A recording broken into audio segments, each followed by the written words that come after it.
Trust me, gay is in, gay is hot. I want some gay, gay it's gonna be. Trust me.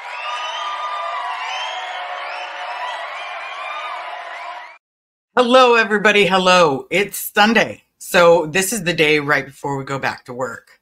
So I wanted to open this up to an open conversation with some of the most amazing people that you will ever get to meet, and a completely open topic where if you have questions, we'll answer questions. And at the same time, talk about something that needs to be talked about, something that has struck most of us to our core.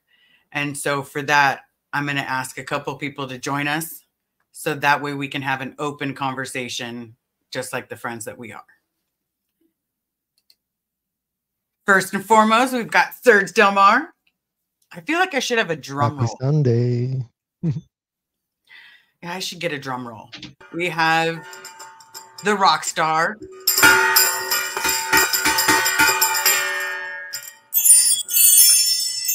And the amazing Pearl Snappy and Selfless Self. Hello. And the crowd goes wild. They're sleeping. Yeah, probably. Just for a few minutes. Hi, Liz. Hey. Hi, Serge. Hi, Pearl. Hi, Selfless. Hello. This is a very nice, comfortable group to be chatting with. I feel like a cozy, warm heart of love and care in this little chat.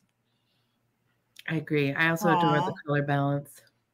Yeah. Isn't that cute? It's not doing it anymore. Come on. Oh, man. Come on. Mine doesn't do it. Sad. Oh, wow. And of course, Serge has like the perfect heart. And I'm like, okay, because, you know, that's just unfair. Maybe I got to turn up the brightness or turn down so I can match Liz's vibe more. There. No, it looks good with the purple. It matches yours. You're both. Okay, here we go. I had to bring the gay rainbow. Yeah, we got like a front light here. Yeah. It's good vibes. I like these. This is very nice, purpley, pinky, light colors. I like that. Liz, are you being the boss of this chit chat?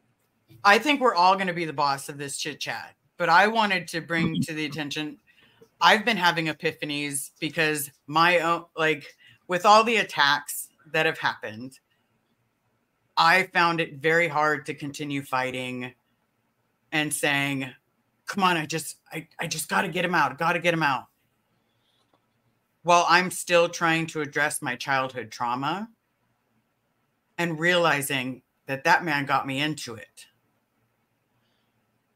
That man chose to leave me behind, knowing full well that he would have been told as a Sea Org member that his out ethics ex-wife was beating the tar out of me. Unfortunately, that's how gossip went at Pac Base. Everyone knew everyone else's business. But in talking about my childhood, it's made me realize that I will always have my hand out if he ever needs help. If he ever wants to start something new, if he ever wants any kind of assistance, I will move heaven and earth to help him. But not as my dad. I will do it as another human being that got caught up in a cult. Because I can see that. As much as Laura, how long have I've been begging for love from this man for 40 years. And I didn't even know he was dead or not dead.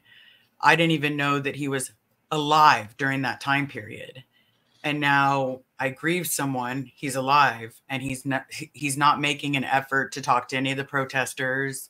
He's not running outside when Chris is doing Gold Base, you know. If he ran outside while Chris was streaming at Gold Base, Chris would have gotten it, and I would have politely knocked on the gates.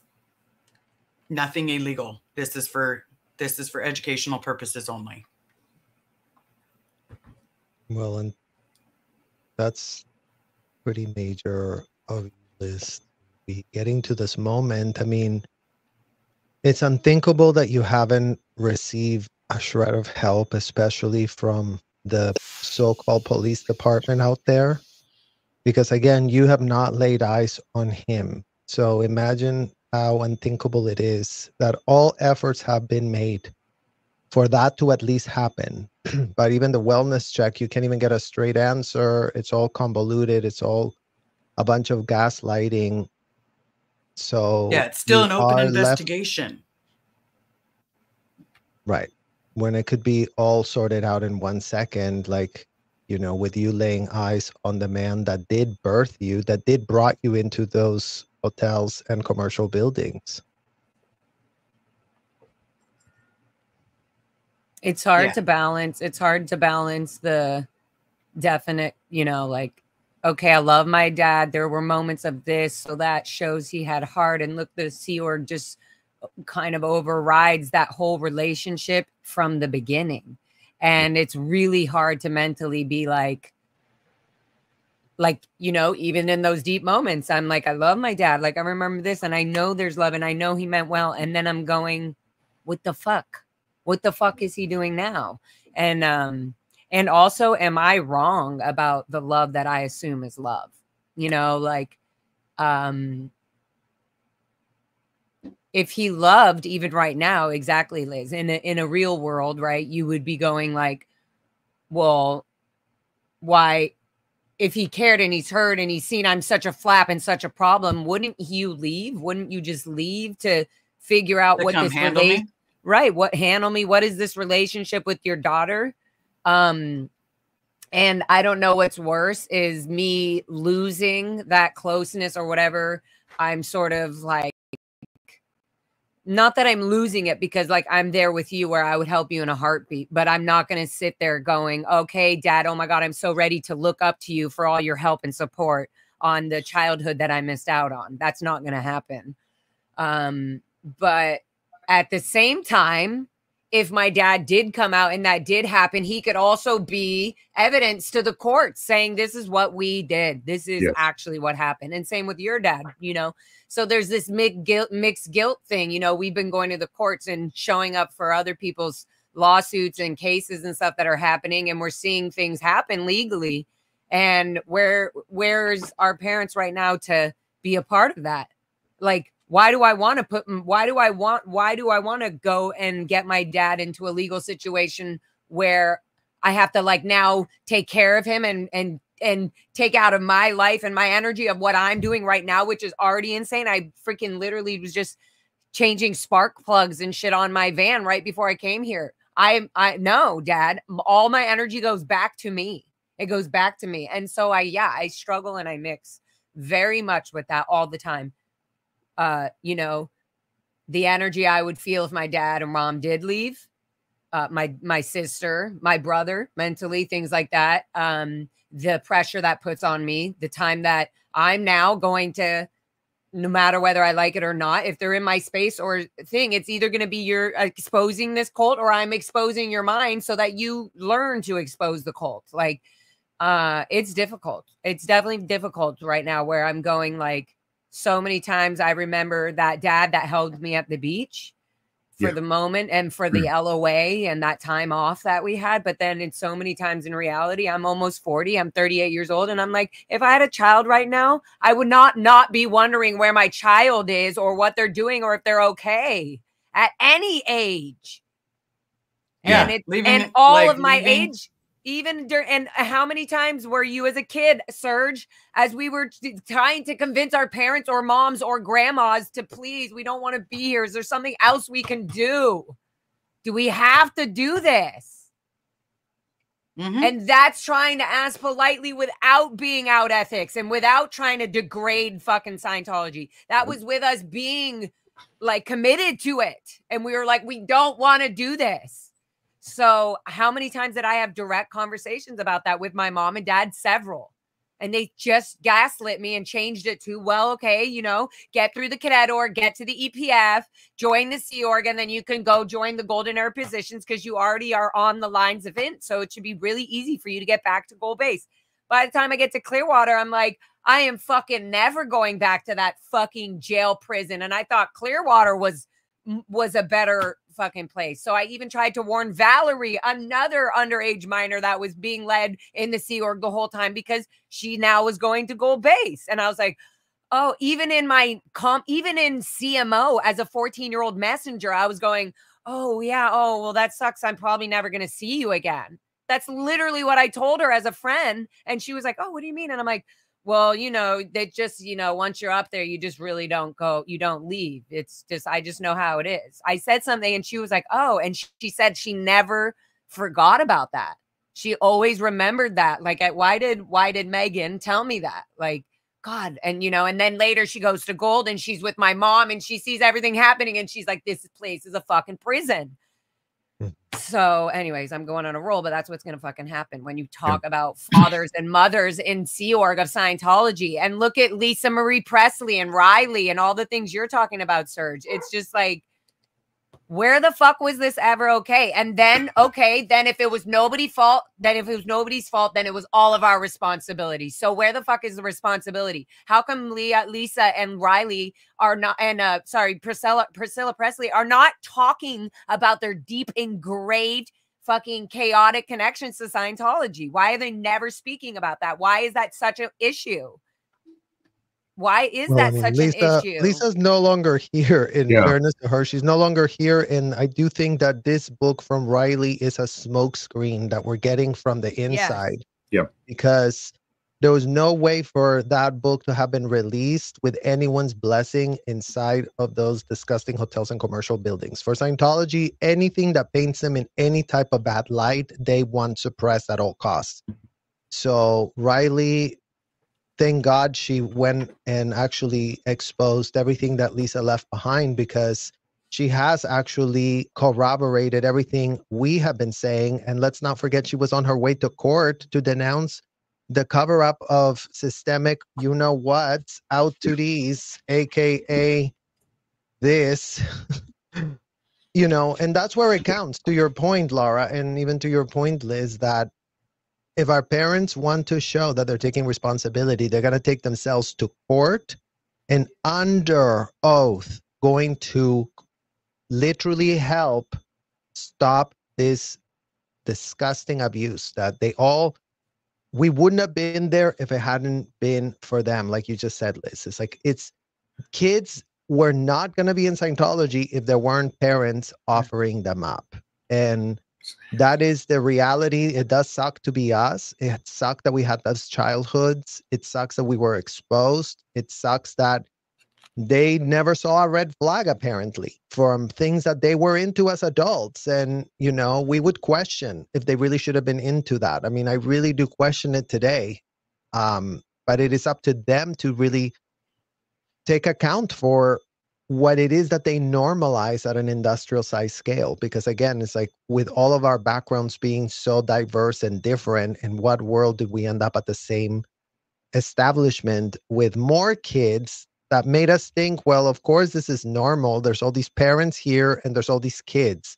How are kids going to think it's not normal if there's so many of us? It's like, we normalized it for each other. It's like, oh, well, Laura's there, Jenna's running around, I'm here. It's obviously a kid place, but it wasn't a kid place.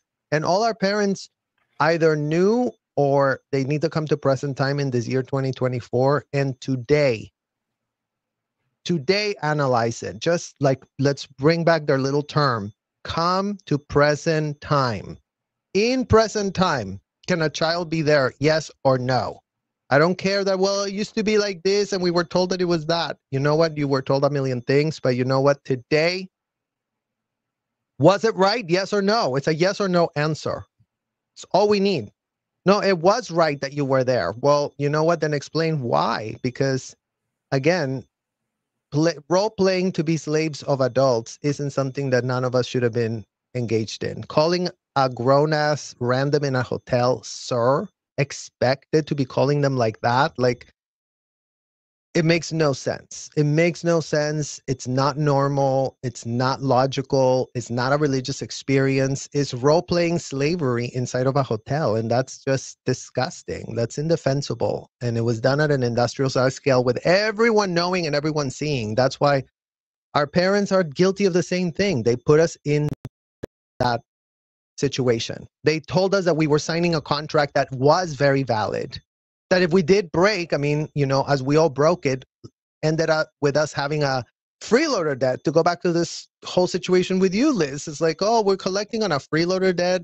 About what are you talking about?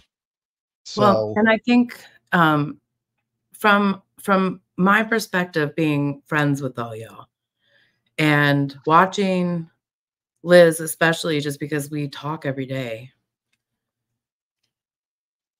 come to this conclusion over months, and me sitting there being like, wow, there's a lot of things that I can like offer some sort of a level of understanding. This is outside. So it's being able to talk also to Serge and to Lara about these things has helped for me to get this and understand how confusing this has to be. And in addition, us standing out there, we can verify and vouch for the fact that this is still happening today at every org, everywhere.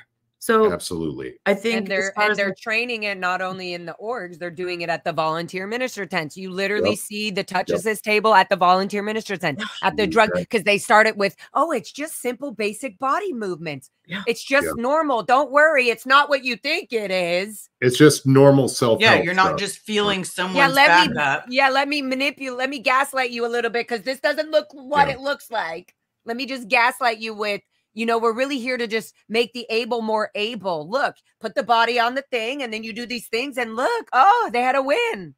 They're doing it now in the volunteer minister, and then later they'll do that for way worse things. They groom them in at, oh, it's just a touch assist. Isn't this amazing? We're helping the firefighters at 9/11. Like, what the fuck are you? There is no license that Scientology. None of these people have a like Serge says. It's like goes down. It goes down to that. They did a course that they probably did for free, or they were forced to do so that they could become a volunteer minister, so that they can finish their liability conditions, so that they can be sent off to Paris or wherever there's eyes and film and media, and fucking get the whole world to believe, oh, Scientology's not that bad. Because look, we have a little table here, and look, it's just a touch assist. It's nothing. No, we're not doing that.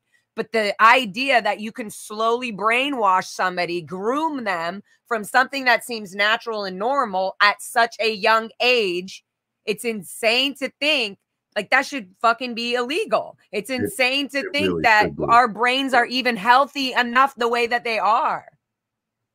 Scientology took the knowledge that you and Selfless, like you guys went to school, you guys got amazing, you guys are very intelligent, you're very aware. Thank God we have you in our community. You guys are able to literally see when somebody's going through psychosis. They're going like, hey, that's not what it is. You say something, you're blunt, you read it out. And it's so obvious that we're going like, whoa, here's education, and somebody going, no, you're not stupid. No, none of this. Actually, you're quite smart. And it's quite amazing to get the reflection back of like, wow, they really were fucking with our psychology the whole time on purpose, 24/7. And they obviously didn't destroy all of, you know, your good human feelings, because you're here turning around doing this work now. And what was like really striking about both of your stories, you're saying, why couldn't they turn around once you're out and give you the support? Why couldn't they see these things when you're out doing the same thing? And I'm thinking, you had prioritized them over like parts of your own freedom and agency and what you were doing in your lives. And they did not share putting you above their connection to this cult, which is telling them that you being outside is so problematic that they can't have any contact with you, but they couldn't get over that programming to put you first, where you guys have this whole time. And it seems like it's been outbalanced. And this seems like you're balancing things to me. No. Yeah, and the psychology kicks in where you're going, oh no, am I not handling this right? Am I not being loving and soft with my parents? Like I have to remember, I'm so lucky that I fucking have that for them. Because honestly, if I didn't have the therapy, I wouldn't actually still love them as much as I do. I would have, trust me, there's other people in my family who cannot, they just are, they like cannot stand what they've done. Well, now you're on the road to reality instead of the road to happiness, where all you have to do is blindly obey and be glad for your parents. And finding that forgiveness in therapy, like unburdening yourself from like having that animosity for them. That's where they still own you. They're like, or anybody does. If they're and I living remember that I have to tell myself that. I know, Liz, you do that where you're going, oh, wait a minute. No. That's the child in me feeling guilty as they want me to. Yeah. Well, and I just posted this from Dr. Glenn Patrick Doyle that says we get to be angry. How angry? Exactly as angry as we are. There's no shortage of things to be angry about as we work our recovery and come to terms with how abuse and neglect have impacted us. And that's the issue, right? It's like these are latent reactions of anger and wrath that we are having to now feel. Such a latent reaction. We couldn't feel this while the abuse was happening because we always were told you are the problem. There's a deficiency in you. And they took that to the nth degree. So it's not just a situation where, you know, if a child was having a problem, one parent did this thing and then no one else did it. It's like the problem with the Scientology parenting programming is they all fell for the pitch. We're all going to do the exact same thing.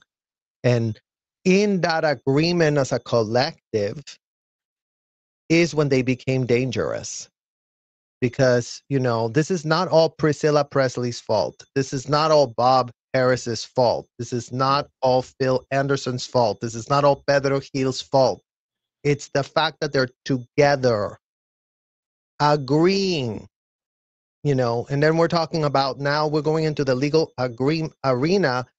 That is what is called a conspiracy. When you go and agree to do something illegal as a collective, that is what is called a criminal conspiracy.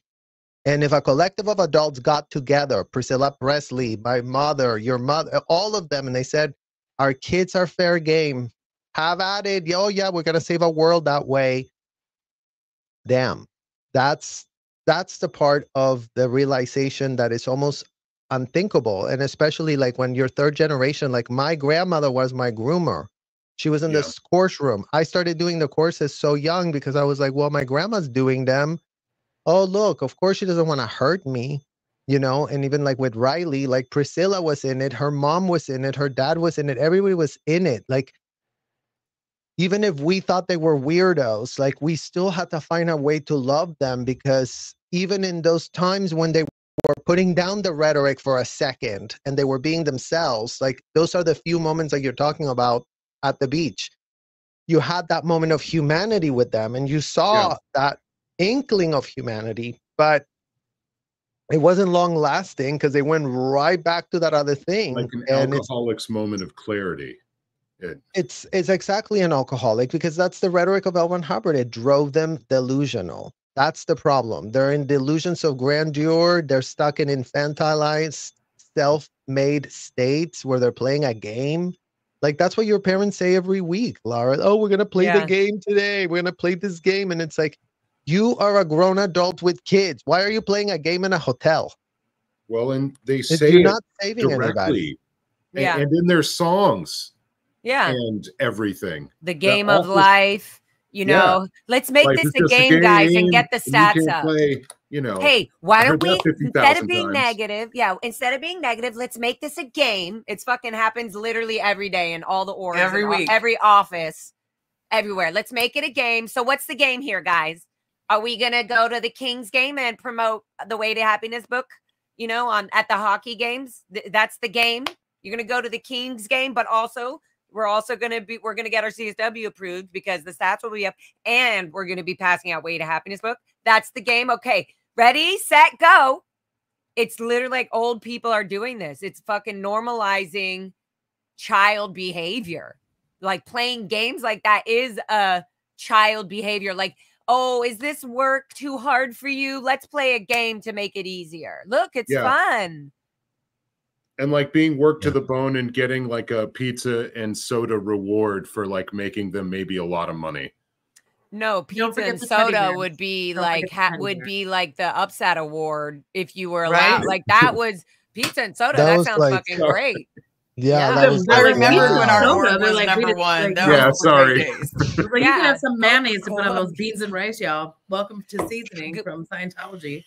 It, like the main movie thing, night. Like ramen. Yep, movie night would be like if you got a fucking slice of pizza and Coke, you were like, oh my God, tomorrow I'm going to make sure I get 3 people already in and done and finished and registered so that I'm already upset over next week so I can definitely go to the ward next week. It's literally over a piece of fucking pizza and Coke at a certain point because you only get a lot of these certain amounts of freedoms. And when you get them, you're like, I understand why I don't need to be in the outside world. Look, I can find joy in just these little things and stick to the most amazing thing in the planet by helping everybody.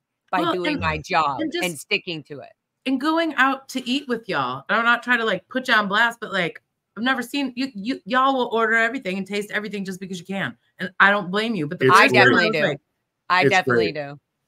I was just like, okay. And then I pay for it all so that everybody and nobody feels entitled, like they don't have all the stress is gone. And I'm like, isn't that the best time?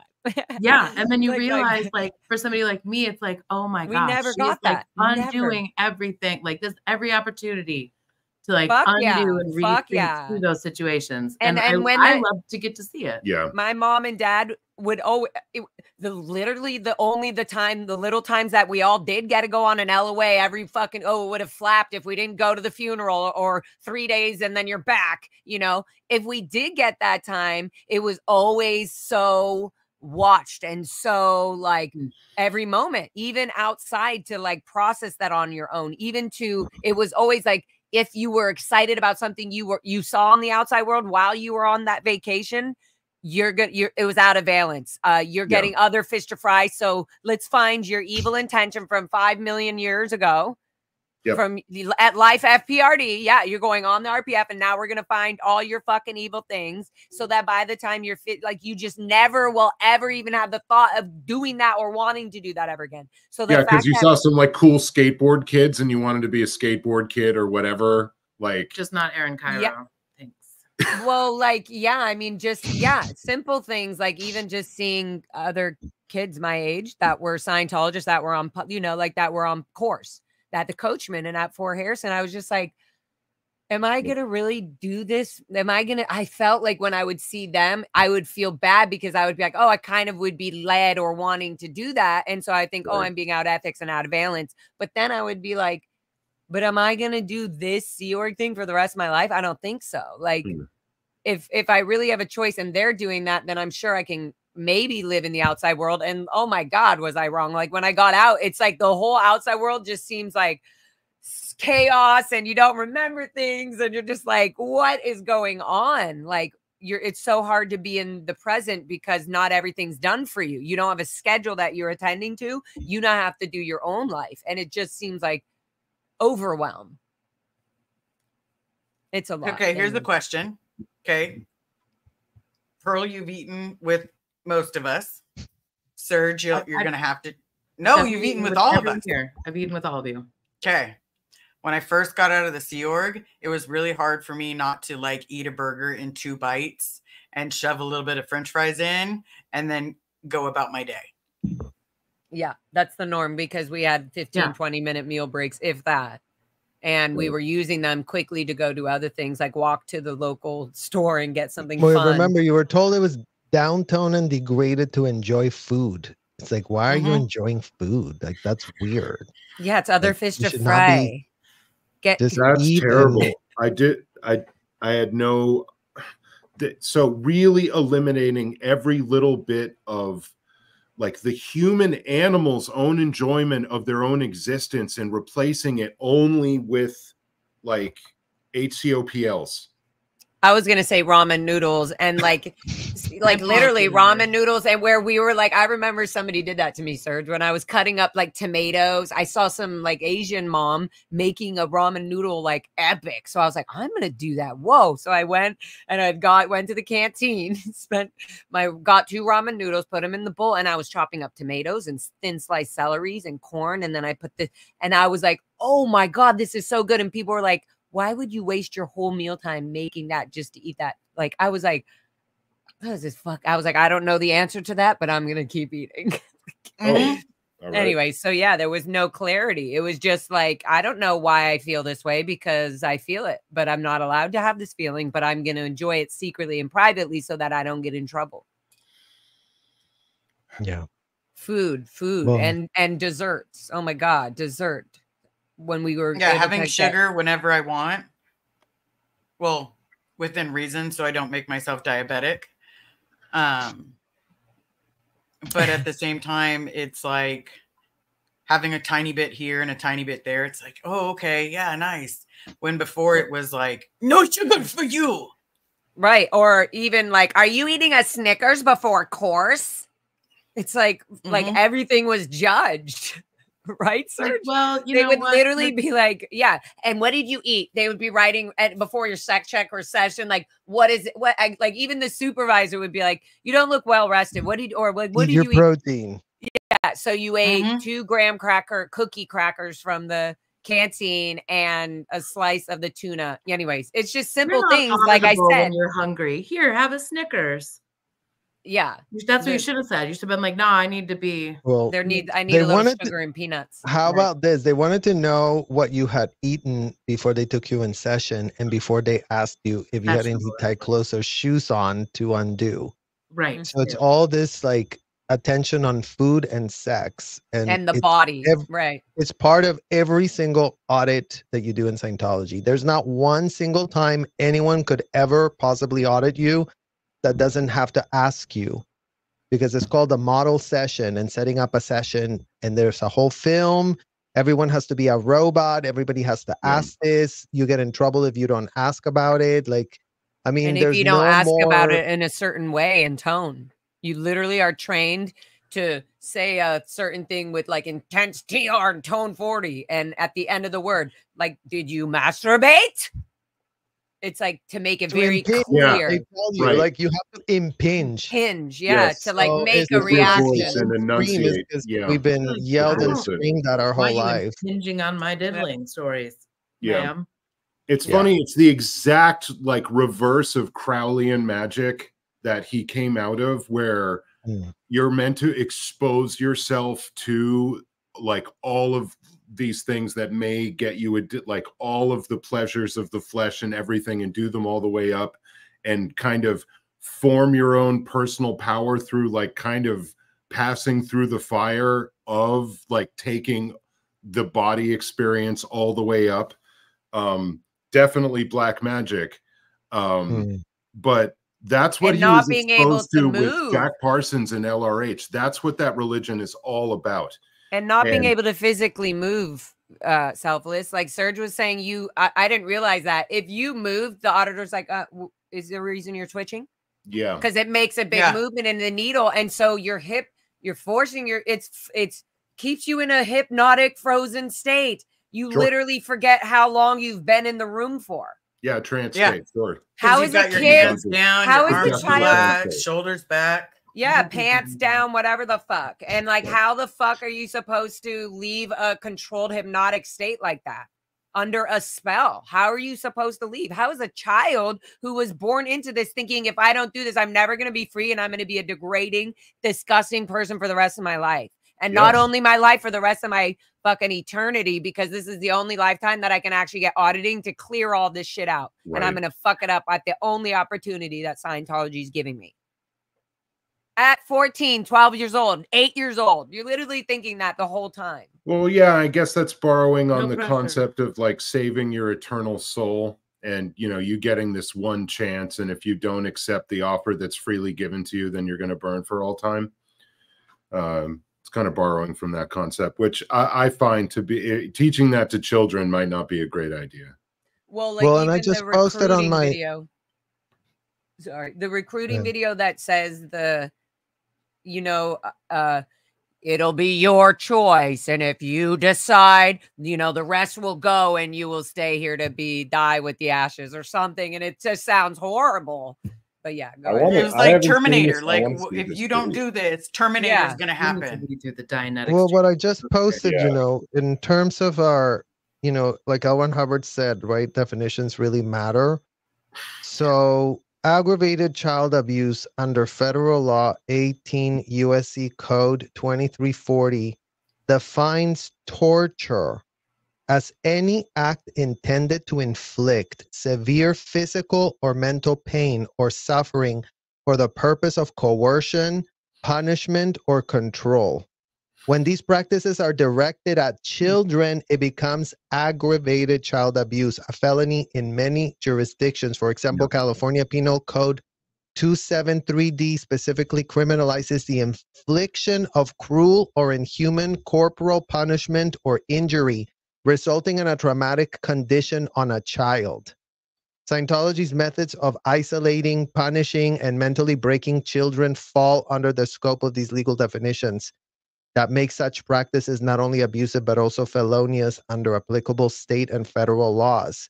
That's the problem. The definition says that it's a felony, and every Scientology parent is very adept at clearing definitions. So y'all need to start clearing the legal definitions of what you were doing, because those are the ones that are being denounced. We're within our right to denounce it.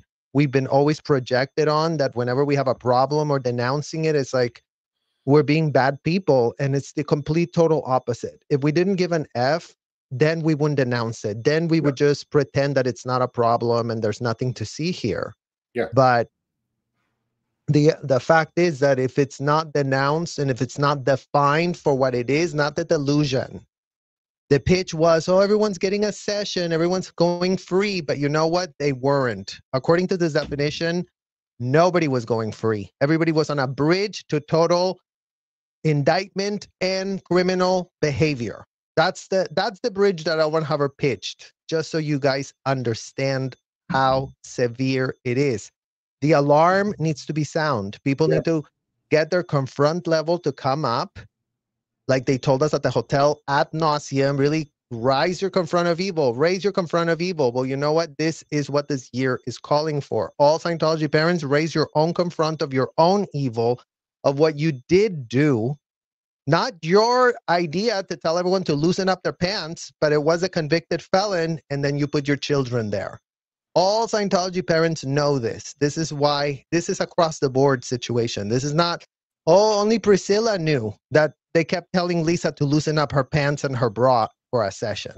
It wasn't just Priscilla. It wasn't just Lisa. It wasn't just Riley. It wasn't just Laura. It wasn't just Liz Ferris. It wasn't just Nora. It wasn't just Miriam. It wasn't just Jenna Miscavige. It was all of us. Policy. With that being done always. That's the problem. The problem is how much it was done, how much it was full knowing, how much evidence they've kept on themselves.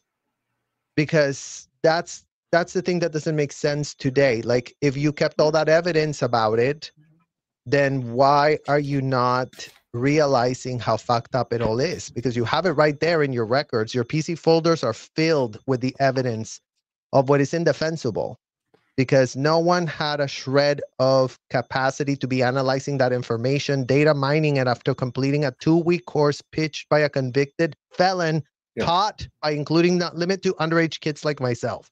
So none of that makes sense. All of that is wrong. All of that is disgusting. All of that is something that all our Scientology parents are perfectly aware of. But today, they're not on the record repudiating it. Today, they're still infantilizing themselves, pretending that this man that they all were worshiping, legitimately worshiping L. Ron Hubbard. Like, whatever L. Ron Hubbard said, he's so amazing. Well, double check if he's that amazing. Yeah, because their kids double checked. Yeah, maybe we should have signs that say, Dad, get out and get your TRs in and confront your child neglect. Confront your felonies. Confront your felonies. Yeah. Like, literally confront your felonies. Like, You're not going to float them away inside of a hotel. This calls for you to go to Homeland Security and say, you know what, I need to really cooperate with a criminal investigation that you do need to start. Because here's my affidavit. Here's my testimony. This is what I did to my kid. Yeah. And you know what? The problem is they already agree. They're already out there protesting this being done. But the problem is that they're still doing it to other kids. And now that we know it's wrong, because back in the day, we were under the Kool-Aid. Now that we do know the right definition of torture and child aggravated assault, which is a felony for which Ruby Frankie's already serving jail. So Yep. there's already a precedent. It's not like, oh, they just made it up that this is Yeah, aggravated child abuse. Absolutely. That's what the law says. That's what Ruby Frankie is in jail for. It's clear. If you have some sort of delusion that locking up a child in a closet is going to be helpful for that child, double check with a criminal attorney. If you really want to go and make sure that you're not in the wrong side of the law, go to a very good criminal attorney, Scientology parents, and do ask all your questions. Bring the bulletins from L. Ron Hubbard. Bring them in there and start referencing those bulletins according to what the law says. Yeah. Because unfortunately, that's what's not been done. What's been done is whatever L. Ron Hubbard wrote cannot be criticized by anyone in the hotel. Damn. Then that's why you're in such legal problem today, all Scientology parents, because none of you double check nothing. As of the year 2024, crickets from all Scientology parents. Oh, we didn't know we were the victims. Well, maybe you were the victims, but you were the consenting victims. The children didn't consent. The ones that were born in couldn't have ever even possibly have done that. Nope. And that's why it matters that we are sounding the alarm for all of this dysfunction, and we are demanding accountability, because if it's not demanded, then it's not going to be granted. We have 74 years on the public record that this has been aided and abetted, and everybody goes with, well, you know, it's very legal. You did sign a lot of things when you were a child. They made us sign contracts every other, sign this routing form, sign this check sheet, sign this contract, sign.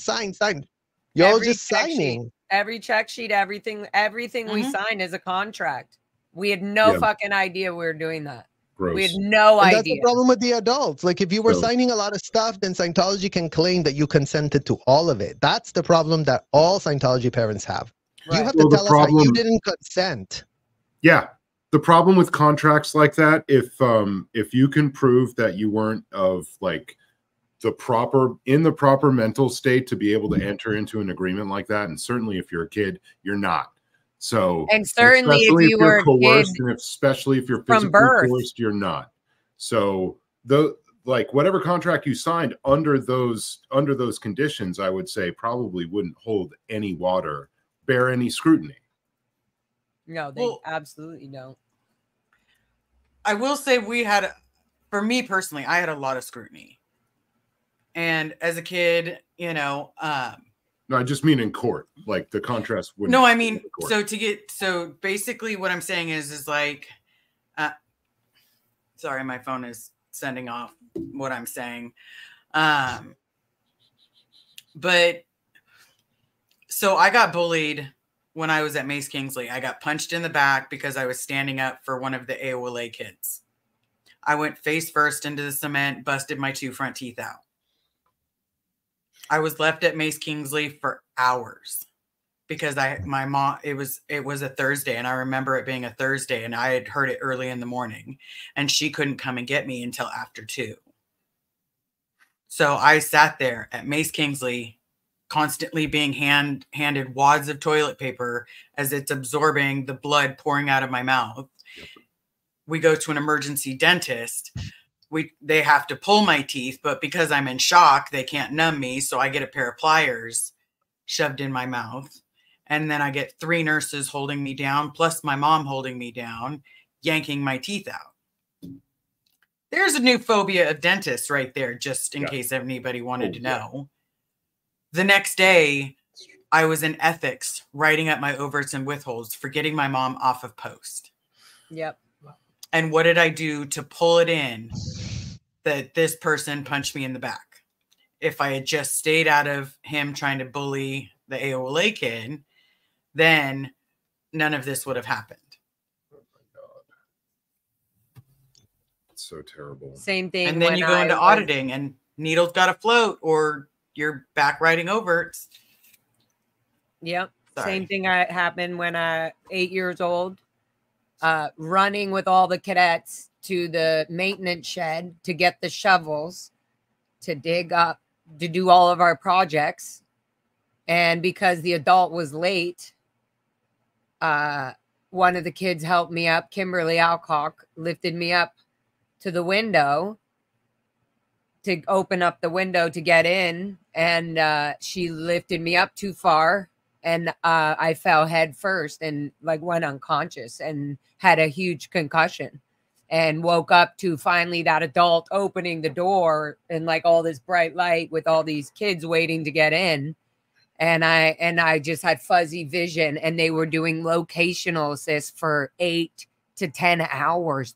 I like through the whole day because they didn't want me going to the emergency room or to the doctor with my head like that. And I was throwing up, and I had Ariella Coleman and Veronica Sodrin, who were 2 or 3 years older than me, giving me locationals and forcing me to stand up and I was just falling asleep on ants. Like there was ants on the dirt where I was walking, as they had been taking me on long walks to try to keep me awake. And it was really bad. Like Liz said, I finally got to the doctor at the end of the day, near the end of the day. And I had to stay there overnight because they needed to do an MRI. They did the MRI, and basically the brain was like vibrating still from that hit. And they told her, don't do anything. She just needs to relax. She just needs to have a very easy, just keep to her regular routine schedule, but don't be. And they literally said, okay, so she can stick to her routine. So I go back, and here I am shoveling, digging trenches and raking the fields. And the Savius Tabioyan goes and tells me, you better speed it up on your project. Hurry up on, you're doing extra because you ended up spending all the money out of the medical funds for all the adults and the students for your MRI. And I had no idea what that even meant, my MRI or my brain or my hospital. I just knew it was my fault that I went to the doctor, and whatever they did that whole trip of me going in the machine took out all the medical money for the ranch for like a month. So nobody could go to the dentist allegedly and all this stuff. So that was really hard to hear. I felt like for at least I should be on the decks for 5 years because all these kids and everybody couldn't get medical attention because my hospital bill was too much. Well, and that's what we just spoke about on my last live about Lisa. She had that operation. She wasn't feeling good at the Golden Globes. Then Priscilla's like saying she looked bad, that there was something weird with her. And then they like, let's go to Chateau Marmont. And then Lisa's like, no, I need to go. I have excruciating pain in my stomach, which she had just gotten operated. And instead of going to Cedar Sinai, which is down the street from Chateau, it's like, oh, I'm going to just drive back to Calabasas. And Priscilla doesn't even check on her after any of this happened because our parents are the ones that scared us into going into doctor's offices. And same with Moxon's daughter. Same thing. They didn't take care of her, got her into it, fucked up her life. Then she dies, and he never goes to the funeral, brings it up. Yeah. And now here he is. Another body. They dropped the body. You guys, when they say drop the body, it's that disgusting. It's as disgusting as it sounds. Like, it's so disposable. Oh, she just dropped the body. Like, what's the big deal? Like, get over it. Just, they dropped the body. So they went and got a new one. So they look at you like a weirdo for having human emotions for your loved one not being here with you anymore. Yeah. And they do the whole, it's replaceable because you're just dropping the body, picking up a new one. It's like a suitcase. You're just trading suitcases. See them, maybe. So then they've cheapened all life in existence and made it kind of easier to frame doing awful things to people, their bodies. All of the abuses are less severe because, hey, you get another one. Just that frame, just just like the the old souls in little bodies, that it's another excuse to do like whole categories of abuses against vulnerable people by And not call knowing. it something else, vulnerable and they're kids, just we're talking calling it about something else. Discipline. vulnerable kids that Just- we were as gullible as you get. Like, they told us this disassociative language. They groomed us with the disassociating language. You're not a body. You're a thetan. Yeah. See, psychology, they would tell us, psychology tells you that you're an animal. You don't want to be like an animal, right? You're not your body. Your Yeah, body I is forgot an about animal. It's like, what? Like, it's like, no, psychologists tell you you're an animal. You wouldn't want to be an animal. I'm like, at Yeah. this point, I'd rather be Yeah. an animal than be you. And I also had that connection with Teddy, the dog at the ranch. I was like, I'd rather just be a dog next lifetime. I don't want to go through all this fucking hard work as a human being to clear humans' planet. Like, yeah, just to get a break of life, just because I thought life shouldn't. I want to just lay in the sun. Why can't I do what the dog's doing? Why do I need? Like, I was always had to life get so hard. permission for a drink of water, for anything. Hold on. Someone has a question, and I don't know the answer. And they don't take care of their human animals very well. Their bent backs and all of the thing. You can tell they disregard their human animals themselves. It's striking. Question: wasn't Biddy Miscavige the one that started the ranch? Did she know how it really was there? Have any of you been able to tell her how horrible it was? Thank you, Minion, for your question. Yes, it was Biddy Miscavige that did start the ranch. She was at a very top level of executive. Biddy would have been able to get a lot of access because every week the cadet org had to write plenty of reports up to management. What happened when you had the concussion? They had to report that flap. On this date, a child fell. We tried to keep her out of the doctor until we literally saw her that she wouldn't fucking open her eyes. And then we did go and give her an MRI, even though it cost us a lot of money. But don't worry, she's already been punished for getting an MRI. Yeah. So those are the type of information that all these executives were getting. Did Biddy get that herself? I don't know. I have no idea of knowing. I just know that she was at a very high position. And if she wanted to know, nothing could be kept from her. That's the type of position she was in. Did she know? How much did she know? What did she know? That's what she needs to clarify on the public record and actually to Homeland Security. Biddy, that would be a much better place for you to land. Go to Homeland Security and tell them what you know. Tell them what you did. Tell them how many kids you do know were implicated. Tell them how many kids you shipped off to Debbie Cook at the Florida location, because double check if that's not called child trafficking, sending a bunch of minors in an airplane across state lines, Biddy. Go double check on that. You love definitions back in the day. You know what? Start clearing the definitions now. Open your goddamn eyes. We're going to pry them open. We're going to serve you the facts, and then you're going to go deal with those facts, because that's what this moment is calling for. The adults that were there need to become adults now. You're not infantile kids. Your daddy is not L. Ron Hubbard. You were all adults in adult bodies doing the abuses and overseeing it. And the problem today is that you're nowhere on the public record repudiating or showing a shred of remorse about anything. That's a big, big problem. That shows us you have no ethics change, not progress, not self-reflected. You know, a good OW write-up that you all know how to do with time, place, form, and event is all that any Scientology parent could do.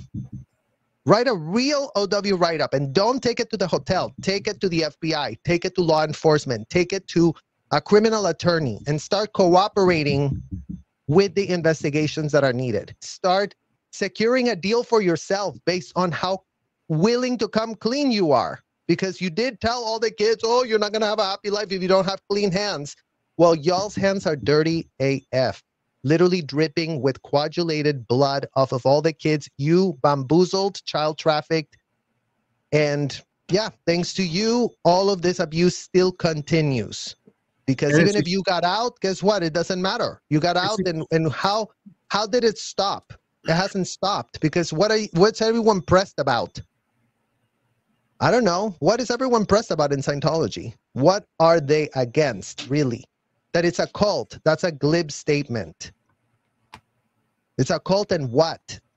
Children end up in situations that they cannot consent, whether they're being made child brides, whether they're being made auditors, whether they're being made students, whether they're being made ethics particles. The 4 things that Scientology makes all children be. You become an ethics particle, a child bride, a student,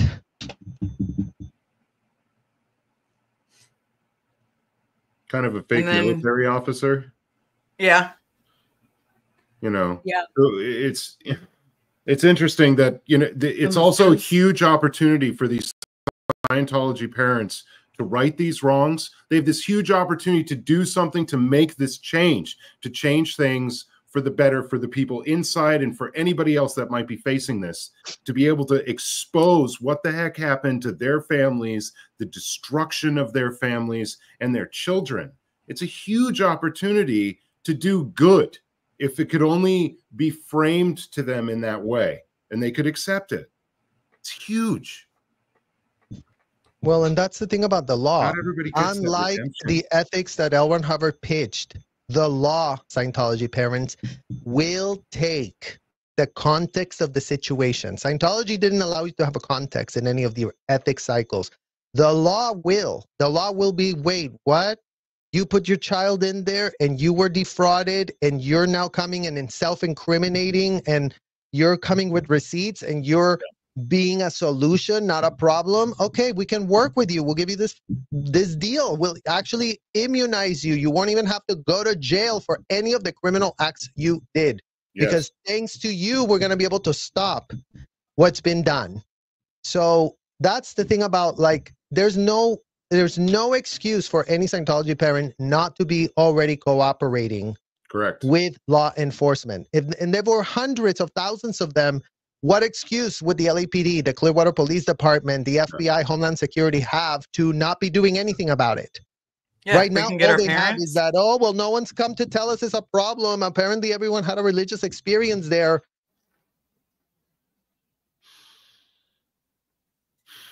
I'm not sure what just happened. No. The light said, let there be light. No. So he stepped on his strip thing, I think, and it probably nice. Okay. pulled Let the me power drop out. out real quick. You guys talk for a second. I have to run and Just switch me, the okay. battery. You do? All right. I just have to switch the battery real quick. KO. Yeah, as they were talking, I was just like remembering all of the little like things that would add up to somebody just fucking losing their mind and snapping. And it's like, well, how did this happen? Well, if you do this to a child over a certain amount of period for a certain amount of time, doing the same thing and impinging it on them, especially when they don't even have a reflection or an example of the rest of the world to look at and see, oh, you know, that doesn't seem right. They actually have a group of people saying, encouraging you do this. You have like friends like Jenna and everybody, the elderly were all, the older cadets were teaching everybody else. The younger ones were teaching the older ones, and it would just shuffle down. So it's like everybody has a part in it. And then everybody, like the parents, the moms, the dads, all of them at some point, it's like there's gotta be, that's why I have like, I feel frustrated even for Liz, like being in her mom's life and not having her mom being like completely open and there for her, being like, this was fucked up. And yes, I was part of that. And, you know, she's sitting there still not. So I can't even imagine. I don't know. I mean, everybody has their thing, but I just, It's there's a lot some of things forgiveness and grace, for sure. It sure is. Yeah. And for both of you, like, this, like Serge was saying, this is, I think, a huge change. How did this start? Like your thought processes, like Liz, what was the kernel that kind of started this going, that you started considering changing your position this way?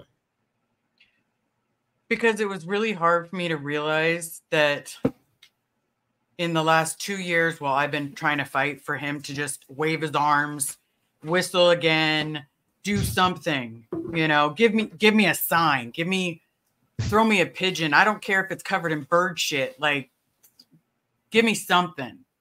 We had a pigeon at Jimmy Kimmel. Maybe that was his sign. There was a little pigeon on the dead Yeah. on the sidewalk with two At least Jimmy orange Kimmel cones. gave you a dead pigeon, right? With So There you two go. orange big ass cones. Like they had more time to pick the two cones up and put it there than just to put some gloves on and pick up the pigeon and They get it just out of the dropped way. the body, Laura. I don't understand. Just drop the body. They need to Just do drop a the body. proper The pigeon burial. dropped the body. Yeah. Yeah, they just dropped the body right in front of their Jimmy right. Kimmel. So full of lies. Right. That was Elron trying to come back. Flunk, start again. Target. So Anyway.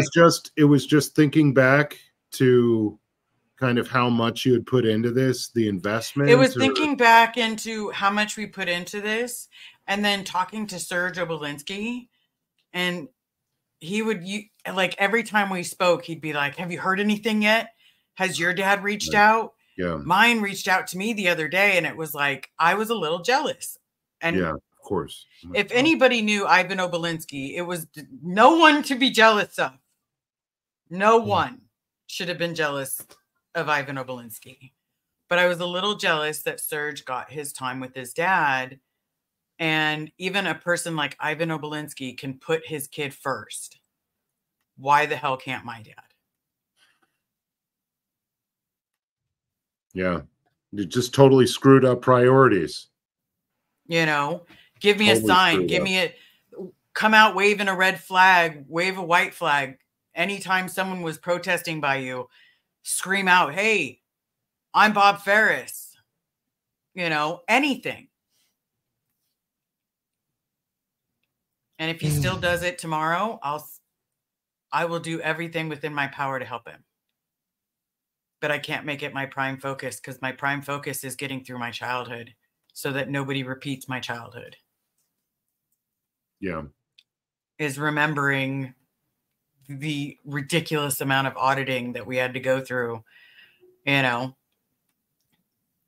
the ridiculous amount of eggs we had to eat that were just not egg color. I've made thousands of eggs since the Sea Org, and let me tell you, they're completely different colors. Ew.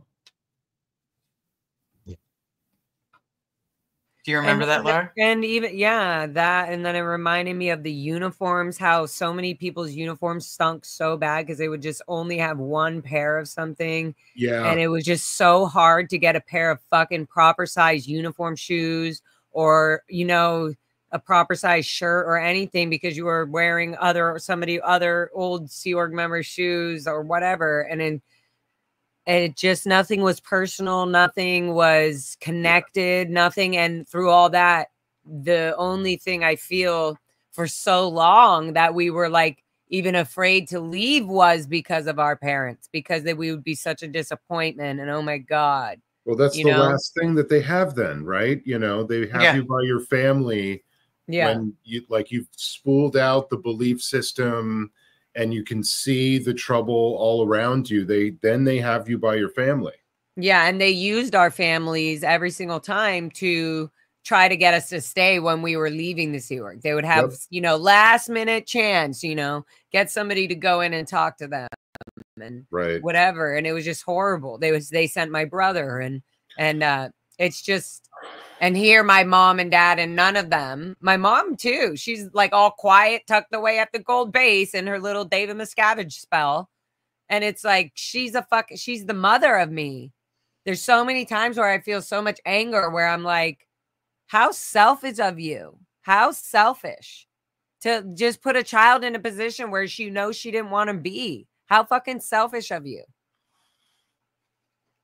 I can't imagine being a mom doing that. And then let alone getting beat up by your mom and all of that. Like, fuck no. Yeah. Or how many times that my stuff got moved to the Cadet Academy. And all of a sudden I was in the Cadet Academy across the street from AOLA. And everybody was playing with my stuff, but I couldn't get my stuff back. Oh, right. Yeah. That would be a good way. Because if your stuff went to the Cadet Academy, it became property of everyone. Yep. Yeah. So it's a Yeah. group identity rather than anything of your personal identity down to clothes Like- or toys or anything. Yeah, they would only allow one picture. They would have one picture on, like, at the ranch you were, and even at the flag fucking dorms, they literally had one picture on the dresser and that's it. You can, and the uniform has to be like this, and everything is everything is controlled. It's out pointy, they say, if your shirt's untucked. It's out pointy. Well, that's out pointy, which means, like, if that's happening, then you have other shit going on if you think that that's normal to be having your shirt walking around. I remember getting yanked by Jenny DeVocht with her fucking nails so hard in my arm, like pulled to the side, like, who do you think you are? Speed it up, like walk faster. And I was like, oh my God, I've never been treated like so drastic and disgusting by somebody. And I had just gotten back from I had just left the ranch joining the EPF at Flag. So I was so afraid of her, right? When I got to the EPF and everything from the get-go, because of that, I was like, whoa, am I going to get kicked off the Flag base? I just got here. Yeah. By the way that I was walking. Speed it up. You're walking like you're on fucking moon. So is that like asserting dominance as, like, you know, the new person on the cell block kind of stuff? Kind of. I mean, yeah, they do that. They have to put their position in. They have to show you, I'm your boss. I'm calling them sir. Yes, sir. Yes, sir. Yes, sir. There's no motherly connection. They're saying, I don't care if you think I look pretty or I look like a nice woman. I'm not. I'm fucking vile and disgusting, and I will cut your throat. That is literally how they are. They don't give a fuck about your age. Sorry. Yeah. Serge, I wanted you to see this because it just popped up. Hold on. Oh, Gifted 10 members. That's yay, awesome. The you. witch share. Thank you to all who are supporting. Oh, Alicia G. Your Hi, support honey. is the light at the end of the tunnel. Grateful for every single one of you that does give your time and your support to hold space for these unthinkable conversations we're having. We know this is not easy to hear. We know this is unthinkable. It only matters because, again, it's a parallel reflection of what's going on in the hotel today. So that's how I always view it. It's like we have to share this trauma. It's very, very uncomfortable to hear, especially if you have any human emotions, understanding that there's kids still in danger right now. This is not over. This is not something that happened so long ago and it's still not happening. That's the problem with the situation. Yeah. Your audio is breaking up a bit, sir. Yeah, it's fading in and out. It's like what. But anyways, we did hear majority of what you were saying. Yes. Yes. Yep. It's happening right now in front of our faces. Absolutely. And we're not going to shut up. Yeah. We have street cred because we listen to all of your stories and we can represent them fairly well. And also I feel like we all take criticism from y'all pretty well too when we mess something up. Have to. But like, if we're out here because we know your stories now and we see everything that you've said happen in front of us. Haven't seen it be different. Not a question. Yeah. The massage tables, the teddy bears, the dolls, the clay, the kids being dragged in there, the kids being so proud of their running in with their backpack like, I'm going to be late for roll call. Oh, right. Yeah. To like get on like, the plane. No, did I just talk to a bad person? Yeah. So we're not gonna stop. Yeah, and the grooming of their parent being like right there. As they go in, and you're going like, how are you bringing? So then in their minds, it's like they're going, well, like I'm bringing my kid in to like make them stronger for this world. Are you kidding? Like, look, so it's like you're battling with this like brainwashed, insane mothering system that has been like made up by Scientology, where you just bring your kids in, bring your, have your not mothering, but parenting system. And they're just like shuffling them in, think like that this communication course is the real normal way to communicate and to be and to handle people. at such a young age. Like you're growing, your bones are growing with all this information, with all of this false information. You're breathing every breath, hoping you're being your good true self with all these false lies information. It doesn't work either. Yeah. Like the communication course, like you know, we've engaged. Hey, now I did that thing twice. You know, and I've done that, and like, they are not able to use what they think the actual end goal of any of this thing, especially with the protesters. They like, why are they not able to confront and shatter the suppression? They literally say, like, you can go out and have a conversation with the protesters and just talk, like, just handle their why, handle the false, you know, information. Why, you know, then do that. Oh, wait, we didn't mean Pearl Snappy and Selfless Self, who have a good little brain on their shoulders. Like, oh, well, then who? You mean the manipulative kids and parents that you're sucking into this thing before they even know they have a choice? Pretty much. Children so like a predator trying to prey on the vulnerable first and not going head to head with other predators or the strongest in the herd. It's very strange when an adult or somebody that has gone through. Sorry, did you guys just bonk your heads? No, he was just like what you couldn't see because his hand was lower. He was just like, yeah, you know, the weak one pointed at me while he was, I was just like gesticulating out, but points at me. It wasn't Freudian at all. I promise. Freudian slip. So there was a question that did pop up. Someone worried that Laura's brain could have been herniated. No, I always think every time I have a migraine or something, I go, oh, is it because of that time? Yep. Yeah. Every time. Yeah, they were risking your life there for sure. And that wasn't the only thing. That's just something I knew, like nervically, like brain damage or something could, you know what I mean? But like I broke my arms. I fell down a freaking cliff on like a huge rock cliff during a PAB 6 program, which was like a psychotic program for kids or adults that needed. Have you ever heard of that, Liz? The PAB 6 program? Mm-mm. Okay, well, Serge definitely has. And it's like take a walk for an hour a day, throw rocks. If you can't walk, it's just like all this stuff. So I on one of these things, and then boom, I was in trouble. It was my fault because I felt.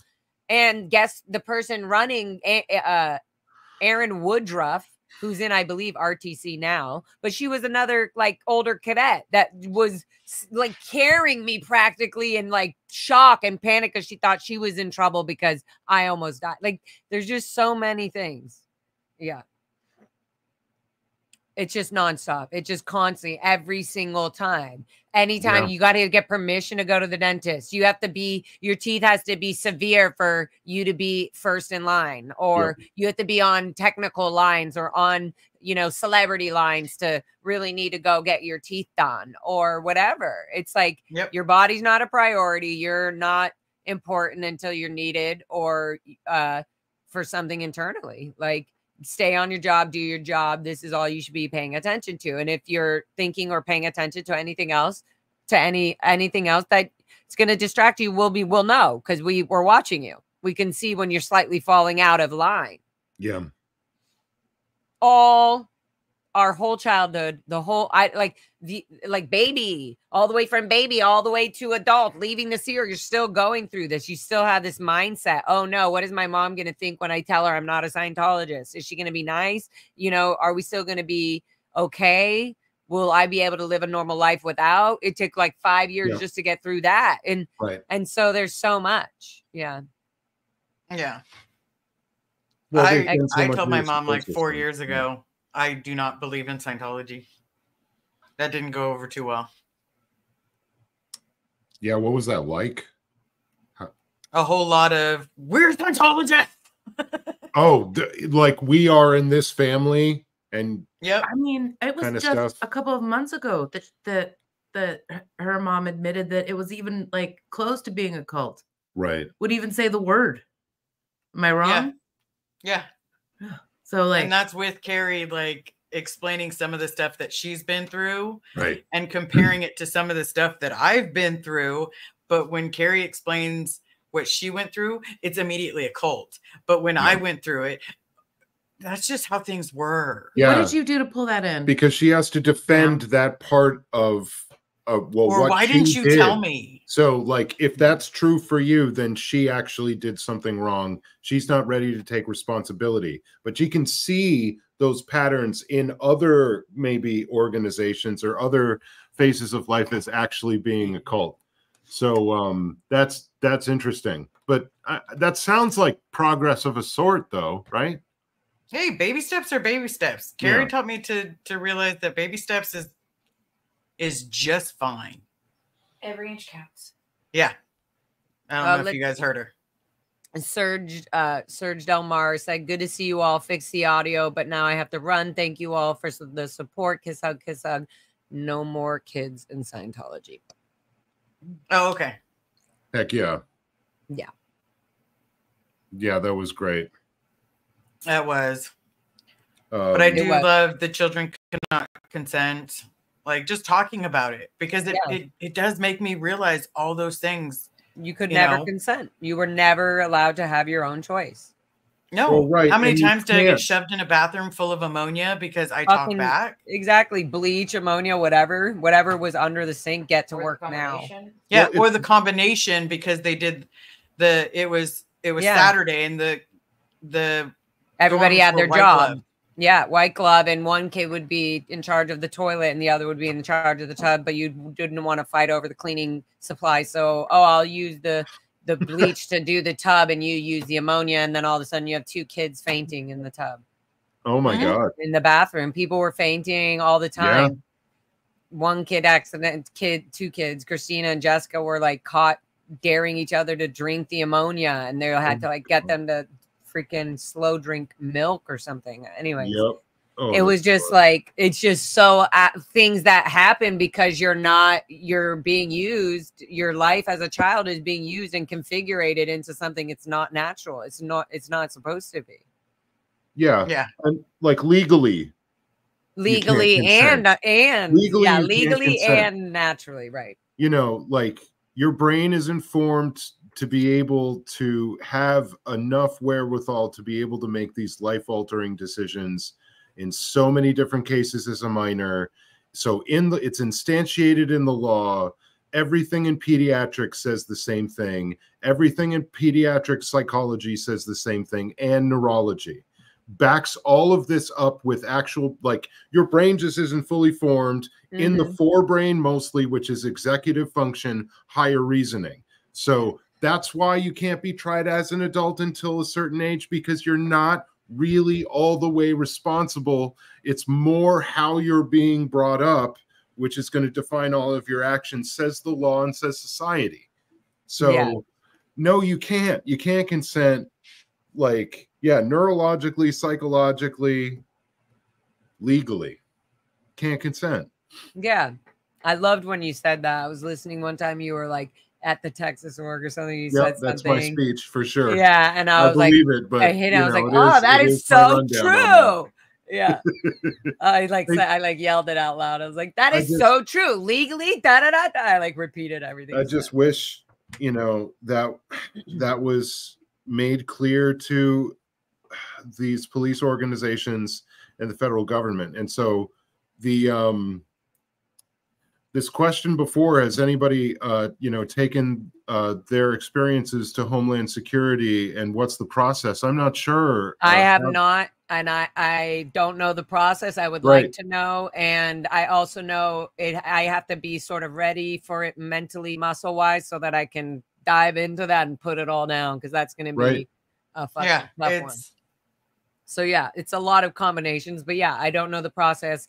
Would love to. But I also am working on letting my brain not explode. Absolutely. Yeah. Baby steps, baby steps. Yeah. And now so perhaps like a bunch of these other form letters that people have been developing, something that would list out the basic claims, a section where you could put in your own personal information and citing the specific federal laws for torture and specifically what Serge said. About really aggravated child assault under that statute. or send It a could be done. declaration I don't to think that the would be FBI. too terribly hard. I think that's a good idea. Yeah, that would be fun. I'm sure Pearl will help me and Selfless will help me with that. Oh, hi guys. I thought I was talking to myself. Yeah, we got Here's a lots, question we got for lots both of of us. paperwork to fill out. We got lots because that's what I was going to yay. I'm very excited. Yeah, ex-witness Vernon. Question: Liz and Laura, did you both know Mike Rinder growing up in Scientology? I want to know this. Yeah. Yep. we all knew him. Yep. If you'd sat at an award show and his name was called, you better hip hip hooray. Hip hip hooray. If you got caught not hip hip hooray or clapping or losing your ever-loving mind, yeah, you were in ethics the next day. Not only that, his son and his daughter, Taryn Rinder, went to the Int Ranch. So I knew him very well. And then he didn't come often to the Int Ranch, which was really sad. I noticed that a lot of people did. It's just interesting when they're on certain positions or whatever. You as a child, now we're an adult and we're viewing what happened as children, and we're going, oh wait, what's wrong with this picture here? Why did I think this was normal? So what about this? It's like fun to be like, what was not normal? And I'm like, oh yeah, Mike Rinder never really came to the ranch that much. It was rare when he did. But I also then worked for him, so I knew him through that. I knew him being at like Gold Base, being a cadet at the ranch, and then he was on the Lisa McPherson case, and I was in CMO CW, so I was then running for all those executives: him, Guillaume Lesev, Mark Yeager, Edie Int. Oh, that's Guillaume Lesev, the senior CS Int. And that's I think one other person, but Marty Rathman. So you were in those offices at the top level, running at for the them? third floor on the WB in Clearwater, being the messenger. If they opened that door and they're like, I need a stapler, boom, I would be the one running it, giving it to somebody. And I was doing the shredding. I was doing bringing in the snacks from the galley that their chefs personally made for them, etc. So I was very used to and acquainted to Mike Rinder, and I have been, and I obviously haven't seen him for years, but there's a lot of stuff that growing, you do learn a lot. You go, oh, well, yeah, Mike did know about all the reports being sent in about certain abuses. We call them abuses, but it would be like off policy. There's a lot of off policy things going on at the Int Ranch, but it wasn't really Mike's job. Mike is doing OSA the outside world stuff, the PR and all that bullshit. But definitely Mike Rinder knew in the meetings and in the staff meetings when it would come up when there were big flaps at the Int Ranch, especially when it happened to the cadets, because he had his own child in it.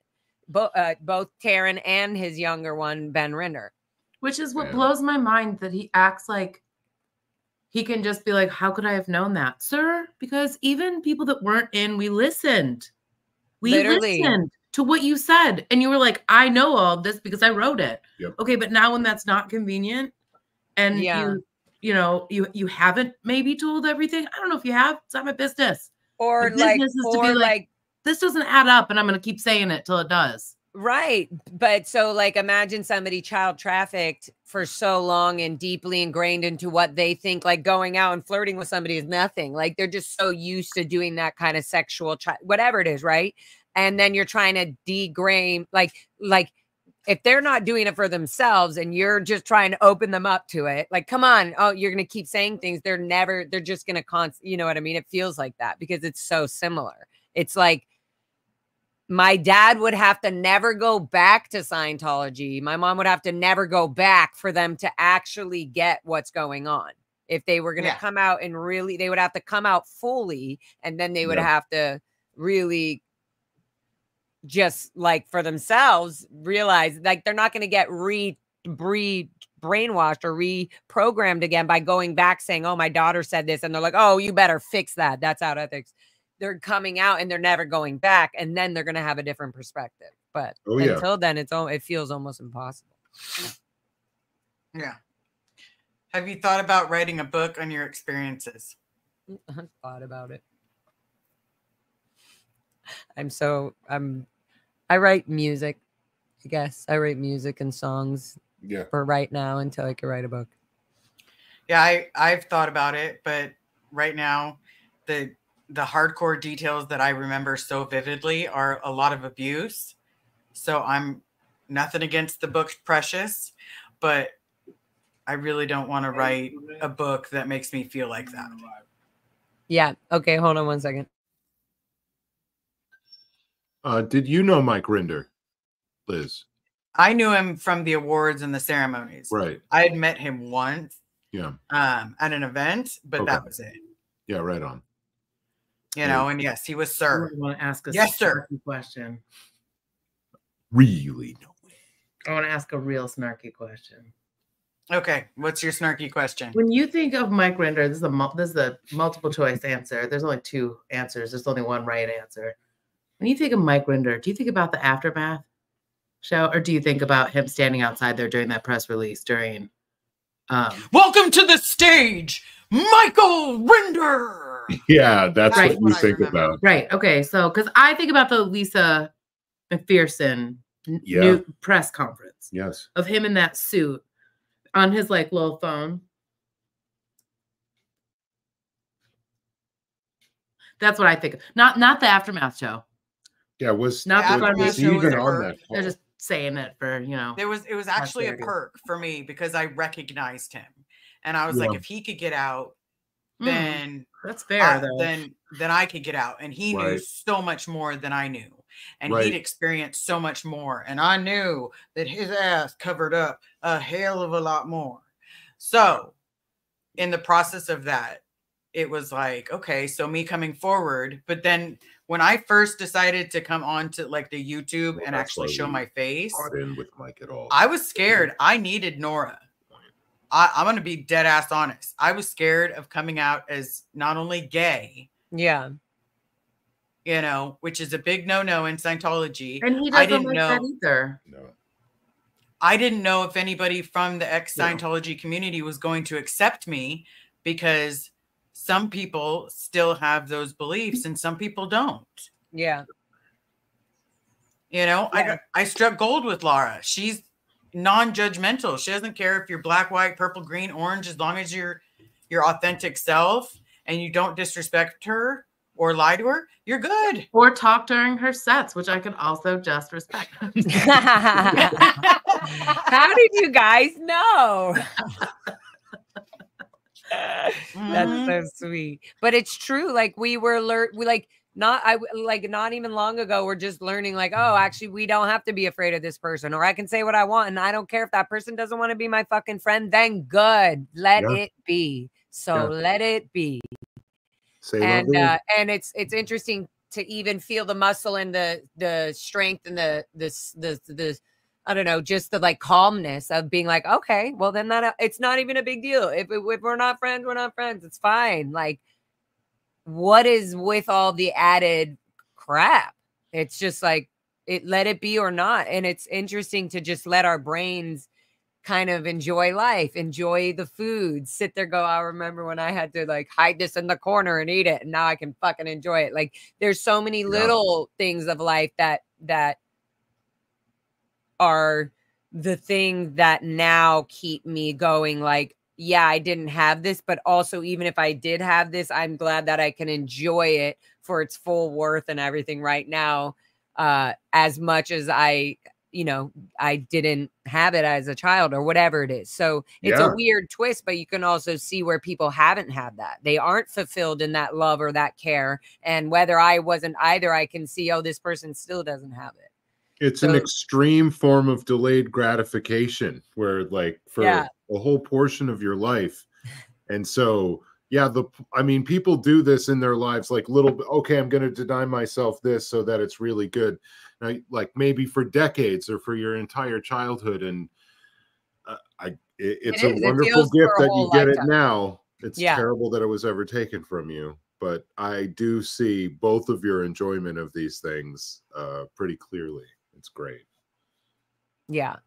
Like, I love food. I love the choice of being able to get any food that I specifically want. And that even took a while, right? For Liz, did you have that where you were like, you'd be at a restaurant and you'd feel nervous about what you were going to order? Well, I've She been. didn't send anything back Yeah, I don't send until until she met me. Like you because you didn't like it or something, you were afraid to say it, right? Yeah. Even if there was like I was like, a oh my God, it's a giant waste. stack of pubes on it, she wouldn't Okay, send it now back. there's an example of exaggeration, because if there was a giant stack, I would have been. But I'm just saying, it's definitely like there's little weird things. There's this fear of like, not order, like not wanting to. There's so many things. Not trying to Or even order at too much Target. food. Yeah. Like trying to be like specific and order something that I can eat. Yeah. Even at Target, you didn't take anything back to a store ever. Yeah, I didn't take things back to Just stores. threw it away. Or donated it. I donated. I donated a lot of stuff. Yeah. Pearl and Selfless, are you guys having your own little mind talk over there? Are they having hidden communications? Yeah, we're just sending out like all the love to Like- Martha, who's in the hospital right now, and I'm like reading her chats. I'm like, did you see those chats? Yeah, I didn't Did see you know that anything. information? I was So- I was being alerted So to we're just somebody's medical all status. the love. Aww. Love Aw. your face, ma'am. Yeah. Love your face. Love you guys. That's so cool. Yeah. Yeah, we weren't trying to be cagey and weird, although we are. We are, but Mhm. not in this moment. Yeah, not Right. trying to be. I will say there's been some times that I'm like, we're doing the right thing. We're doing the right thing. You know, children cannot consent. And I will tell you, Yeah. it was so nice seeing you out there painting Scotty's truck. That was so was- fun. yeah. And then this morning I was like, oh no, I feel like I messed it up. And then I'm like, oh, it's not that bad. And it's not bad. And he was like, no, yeah. So, and it's so cool. The message is So very clear. And it's like, okay, Mhm. this is awesome. And the also like, this is life. This is life. We're just protesting. It doesn't have to be perfect. It's the message. It's about getting through this and enjoying while we do this. We're going to have fun. We're going to have fun. I'm going to enjoy a therapeutic chalk. Like when I was watching Selfless do his chalkology at Blue Building freaking months ago, I was just like, okay, so he's like in his bubble, just doing your like going through learning and being like, wow. And so therapeutic. It's all so therapeutic. Every layer of it. Whether it's going to the restaurant with friends and now you don't have to feel awkward and you feel like you're in control of your order and your food, or like going to like freely just not have to hurry up and go do something. You're just going to protest and draw and make like all these things are like, oh, this is so fun to just let life slow down, because my natural instinct always is to just, which I love because I get so much done and everything. And but the joys of life, I'm like, ooh, I'm going to slow down my clock because I have control over it now. And I'm going to enjoy this meal and this moment with friends or whatever. You bet. Or this band or the Viper Room show Oops, with sorry. with Selfless, like that, like those are the moments where they just go by so fast that it's like, isn't that so cool? Like, Yes, like a dream. You bet. yeah. Mm-hmm. We'll be in Texas soon. Texas, y'all Texas, y'all be better be getting ready for us. That's right. You'll be like, we're fixing to have a whole hee-haw show down here. We're fixing Yeah. it. It's going to be like Not because fixing it's not to, Pearl fixing 2.0. It's like Pearl 1.5. Like 1.5, we're almost there. Pearl. Almost to Pearl 2.0. Pearl. Can you believe it? It's almost time It's crazy. of protesting Yeah. and those milkshakes. Yeah. The Bam Bam will always be my the Bam favorite. Bam. Yep. Mhm. That's so fun. I love that. Okay. Do you want to Liz, do you want to do any of the starred things? Do you want to run through the starred? Yeah, let's run through them. Okay. Okay. So here's one question. Are any of the known people that are out that you think are still working for Scientology? I know a couple of people that are out, but being quiet.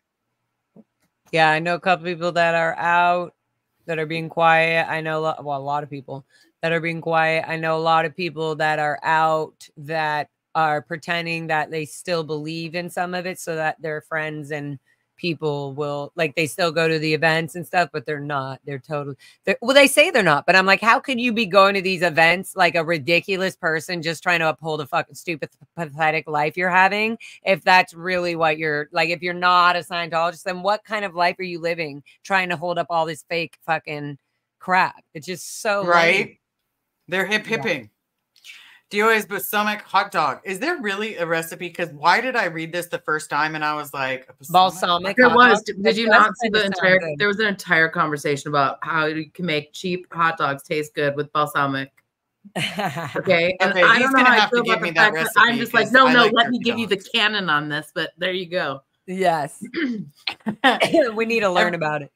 I Right. know. I need to try it. 'Cause when is DOA This going to is start cooking canon again? DOA. What do you mean? It's part of the lore. Every time I think He's I so understand sweet the right now. depravities. He's literally fixing. He helped me fix my spark plugs. I helped him, but he just did it, and he's doing my freaking brakes. He's changing my van freaking brakes right now. He's such an awesome person. Well, good. Okay, anyways, DOA's balsamic hot dogs. Every time I think, what did it say? Every time I think it's fucked, and then it's even worse. Yeah, something like that. Yep, F Sciento. Corn-free question. Oh, I didn't. Oh, I'm sorry. Hold on one quick. So he said they were cheap. I didn't know that those were Hebrew nationals. Like that's like doctor and Jew approved. Yeah. So yeah. So apologies for calling National. them cheap. Yeah. That's what he called them. But yes. I'm glad the doctor approved. They've been blessed in Street test everything. on the streets.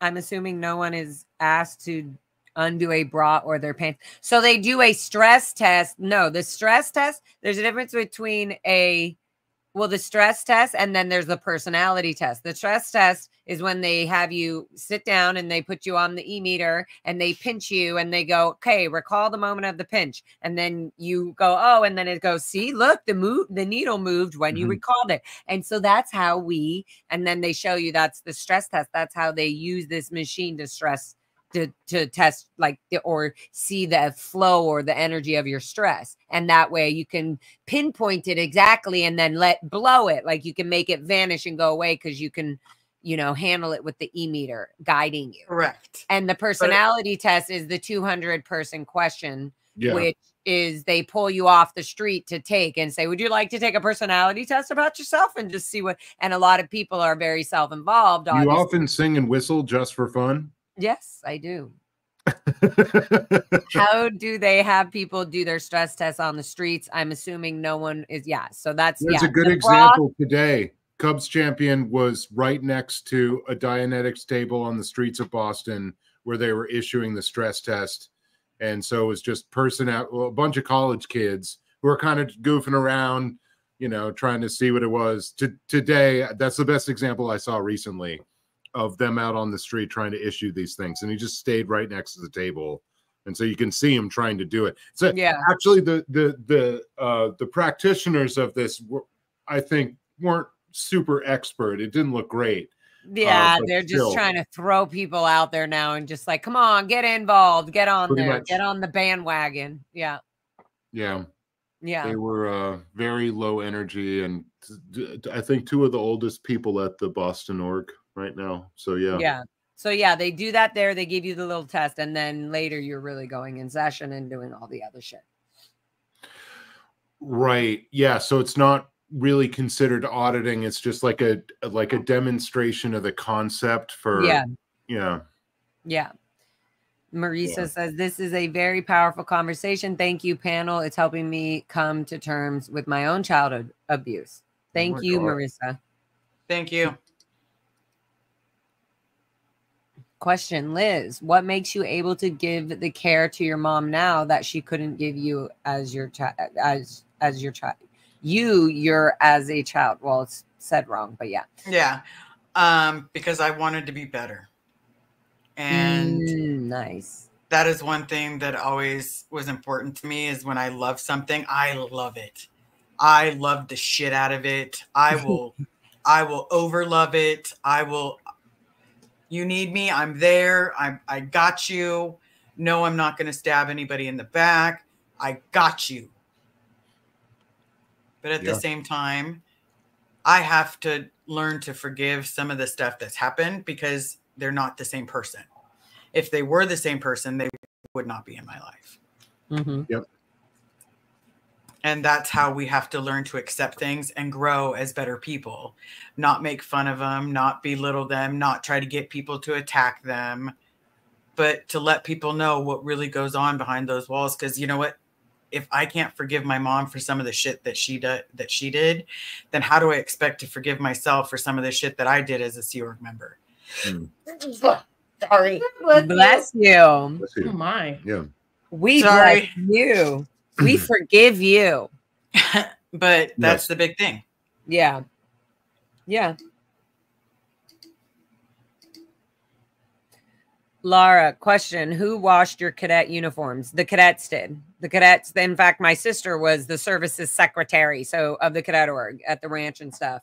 So they have one person, and then they have in the dorms, they have a laundry IC, a dorm IC, an in charge, that's what it's called. And so the laundry person, they're the person who cleans the toilet, etc., like the bath person and the toilets, they're mixing the ammonia and the bleach.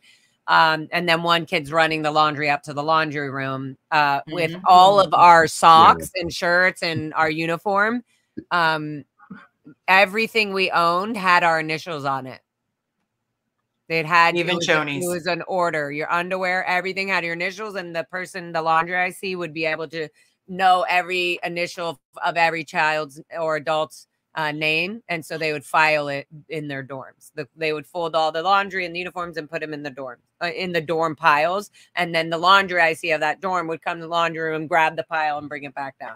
Totally and then normal. Yeah, totally normal. And then you would put it all away in your dresser. Each person would sort their laundry and put it away in the dresser. Right, XRP Army. Hey, but let's not take. We're going to take a veer in this conversation. Laura and I probably had the exact same amount of clothes. We had like 3 or 4 pairs of underwear, 2 or 3, maybe 4 or 5 shirts, maybe 2 shorts. Shirts, yeah. You know, you had 1 pair of shoes and then a few pair of socks with a few other random socks that were all let's not forget nylons. Not matching. Yeah. The nylons you have to have, and the random, with my cleaning job when I was demoted from the Commodore's Messenger org, my cleaning job was just all kind of weird uniforms, trying to match the hotel look, but really I was sitting there. Yeah, just ridiculous. So I remember Eric saying one time, a lot of polyester in the uniforms and so worn down that they get that shiny look. Yep, literally. Yep. Yeah, you should have seen the shirts, like the shirts that we had for anybody that had bazooms. Like the whole side was worn down against the fabric. It had like bumps everywhere else, but then on the sides, it would have like worn down fabric, like you were just like, or the legs chafing in the uniform pants. You'd go get them at the dry cleaners, and they would have to have like patches and patches and patches. The dry cleaner, meaning the Sea Org, the one Sea Org dry cleaner at the haciendas that would, when you had time, might catch up to get your shirt done, but might be ready by next Tuesday. Yeah, and oh god, because I was at Celebrity Center and Nora, that stupid oval cut that we had. But if you showed off too much bazooms, you were in trouble. Like if you leaned wrong in your shirt to pick something up from the copy machine, and you just showed someone your bazooms, then you were out 2D. Out PR, out 2D, 2D flowing, other fish to fry, out of valence, out PR. And get ready to scrub the dumpster. Yeah, because if you're not even aware that you were trying to show your titties, we're going to make you aware of it by scrubbing the dumpsters. Yeah. Yeah, it's the correlation. As someone with a PhD in education, let me just tell you, the validity of that little exercise that y'all went through. There isn't any. That's really shitty and terrible, and it teaches a sum total of no lessons. Couldn't possibly. Oh, just don't ever do what we say not to do, even if you don't know it. You know, how about Until that? we change our mind. Yeah, and then don't do that. And then don't complain about it. That's Yeah. No the whole nattering. time. As far as I know, I That's am not an only child. My dad was married 10 times in the Sea Org. I don't even think I didn't know that. I don't think I knew that, Bob. Yeah, he was a 10 pimp player. Me Hustler, not making baller. a Ferris wheel joke, but making it. He was trying to fill up the whole Ferris wheel with ex-wives. Oh my! Because being in the Wow. Sea Org, there was one time that he met a girl, they got married, they got their dorm, and then they were getting divorced like a couple weeks later, and then before I knew it, he was on another honeymoon. So How many do we is know of? 10. No. 10. kids. Oh, kids. As far as I know, there's only been one person that tested that his DNA matched mine Okay. or had a similarity to But mine. how many are suspected? There's suspected of 5 kids But they won't And test the other this one. that I'm actually believing now because these women have said they were from the Sea Org. This is Bob. Yeah. Wow. 10. I mean, so is it frowned upon, like sex out of wedlock? Is that what's driving all these marriages? Yeah, basically, yeah, 100%. Like if you're in the Sea Org and somebody cucumber, you're like, oh my God, yeah, you're like, okay, we're getting married so that we can have sex. Yeah, so Yeah. 10 times. Yeah. Yeah, because realistically, were there people that did go out 2D? Yeah. Like But then some you get people sent got caught. to the RPF, which is like Some people got it's like sent to the RPF. years of torture. Just because you touched a boob or thought Yeah. about touching the vagina while you were touching the boob. Yeah, don't think about touching yourself because that's just as out ethics. The ranch Yeah. does not exist. It What? still physically exists, but the cadets aren't there. Right. They made them join the Sea Org. They just have them being groomed now by public Scientologists who then get their children into the Sea Org at a young age without going through the whole cadet org. They just join the EPF directly because their parents have groomed them for years, basically getting them ready to join the Sea Org. That was their intention. They knew it all along. So is there an age limit out there in Hemet then? No. I mean, 4 What do you years mean? old. When Well, it, if you're saying, are there no kids on the ranch, or what was the ranch? You're saying yeah, they're it no was all cadets. it was all it. Well, yeah, cadet. The kids were called cadets, Yeah, but there was no right now. No, right now it's owned back by the Indians there that own that, and Okay. but when the ranch was Scientology land, there was definitely. Yeah, there was definitely all the work and everything was all done by all the kids. There was Right. there was no cadet. Oh yeah, there was once you were 18, you were joining Gold Base or going Right. to the Sea Org. If I you were see. So they're already keeping 18, you on the- then, yeah, they're hiding you there because you're legally fucking underage. That's right. Yeah. because they're not properly Mhm. educating you. They're not giving you the best food, all the food or whatever that you might need, like anything. They're just, it's all like BS L. Ron Hubbard Ooga Booga. We were like forced overly eating certain vitamins and taking so much salt and potassium during the hot, sweaty days while we were fucking doing Working out in the sun. in the middle of 100-degree weather, whatever. Jeez. Yeah. So at 18, they'd bring you over to like give you like a low-level security position or answering the phones or something at Gold. At Gold Base, yeah, they start off low, or they have you on training to eventually join the like RTC and stuff. Yeah, because you've already been groomed mentally to be at that position. Sure. Yeah, that makes sense. Okay. Yeah, so my brother was at Gold Base, so he would be doing like a lot of the steward. He was a steward at first, or he worked in the galley, and then he was at HGO. He was an MAA because he was able to, he was from the ranch, and he was a cadet who already knows about it at 18, 17, 19, whatever. Anyway, so then he was going to RTC trainee, and then he failed at that. Like, I don't know, he didn't want to be an RTC trainee, and so they put him down in the galley, and then he became the steward or the chef for the execs. So he was definitely serving Dave Miscavige and all the execs, and that was his statistic, was getting you know, 7+ or 7,000 from Dave Miscavige. So he was upset. Yep. And I guess you would if you pleased him. Yeah. Yes. To which you, thank appreciate you for you. standing up for survivors. Thank you, Yes. you brave soul. Yep. She also has a question. If you knew you had siblings, would you want to meet them? I met one, and they can have her back. Red Rover, please don't send her back over.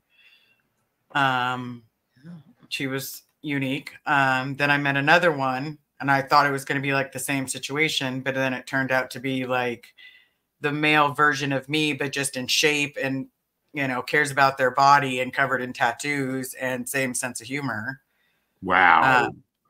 Same one dimple and same Wow. color blue eyes, Wow. you know? And I thought, oh my God, I'm finally not alone. And they didn't have to go through the abuse that I did. Oh, wait, just kidding. They had to go through the abuse that I did because they grew up in the foster system. So they were abused by the foster system. Yeah. And covered in scars by the foster system. Yep. And I just got covered in scars by no more wire hangers. Yeah. Yeah. So, This is a tough movie. And I don't want to live it either. Wouldn't recommend it. Nope. Aw, super pop. Erica. I mean, It's so good. See you next Tuesday, cleaners. F sign. So sending much love to all of you. Thank you for sharing your experiences and for all you do. Thank you, Erica. Super Thank Bob. Super I know, Pup. Super Pup. Doctor Who Heather. Now, if you have kids in the Sea Org, you have to leave, right? Well, you're given a choice. Abort or be declared. Yeah. That's the big thing. Yeah. And you can push it and push it and push it and get yourself kicked out of the Sea Org. But there's a good chance you're going to lose everyone. So pray to God that the person that's pregnant isn't a 14-year-old girl married to a 28-year-old man. Yeah. And then it says, so you would you then be public F sign toes and then just get out in that way? Yeah. So if you did exactly like they did that with so many people that just was like, no, I'm going to keep it. Okay, well, I'll do whatever conditions and whatever I have to do. Yeah. You know, whatever ethics things I need to do, but I still want to leave. I need to leave. And eventually when they're 8 months pregnant, 9 months, you got to get the fuck out of there. Yeah. Not walking around with a baby in the Sea Org. That's not happening. Right. Yeah. How did Kelly, the you Native too. American Indians get the Hemet Ranch land back from Scientology? I think when we all left to go to that, where we were all shipped off to go to the Clearwater, Free Winds, Pack Base, whatever org we were shipped off to in little bundles. I think after that, they just realized that the cadet org was causing possibly too many legal issues and stuff like that. And so they did a whole demolishing and getting rid of the evidence at the ranch and and just made it look like, you know, just a nice little ranch that once was. And then sold it back to. Wow, that is a good question. Yeah, I like that. Last one. I don't know how any of them made it through this without a doubt. These are some of the strongest humans I've ever known. I'll never second in that. from Yeah, PA. absolutely. Thank Yes. you. Yeah. Yes. Surge, everybody. And I feel like we're just getting stronger in everything. Yeah. Stand against fear and exploitation. That is Crazy Love is Love, Rebel and their little organization. It's freaking awesome. Get in your cult. Get in your cult. Get in your cult. I didn't know that was them. Get in your cult. That's the new organization. Yeah. Wait, safe. what did it say? What did it say? I didn't even read it. You all inspire. You are all an inspiration to make people fight. We will win. I love you all. Yes. Yes. We love you. Because we're going to get out the truth. We're going to let people know what really happened in our childhood. because it's still happening to this day. We're going to continue to fight for people. It doesn't mean that it's not like right now I'm going to go running to Gold Base and say, hey, Bob, I'm still here trying. No, but I'm going to say, hey, Robert, you got me into this mess. What do you have to say for yourself? And you know what? We'll handle it from there. We'll have a discussion as two rational adults, confront and shatter suppression. If I'm an issue, come talk to me. Come on, boo-boo. Bring it, boo-boo. We'll have a nice little conversation, and then we'll go from there. And to be clear, if I do ever get the chance to yell at Davey again, I will definitely still ask about Bob. Yep. Yeah. Just for sure. Don't threaten me with a good time. I'll ask about a lot of people. Trust me, but I got a list. Okay. If I ever yell little Davey again, I got a whole list. Absolutely. Well, the same way that we always start this, does anybody have anything else they want to add? Nope. We love you, Liz. wonderful. Support everybody. Thank you all for your love and support so much. Love your faces. Yeah. Love your faces. Thank you for being here. We will talk about more childhood information soon. I know Laura's got a live on cultology, which I am looking forward to. I believe it's on Thursday. Tuesday, no? Tuesday? I think something like that. Yeah. I think it is Tuesday. It's one of the days that end in Y. It's one of the days that end in Y. So watch every one of the cultologies until you see them. Just telling you. That's how you do it. But anyway, how we always start this is how I'm going to end this. And that is with the amazing Laura FM. Bye. Real ones. Just end it. So now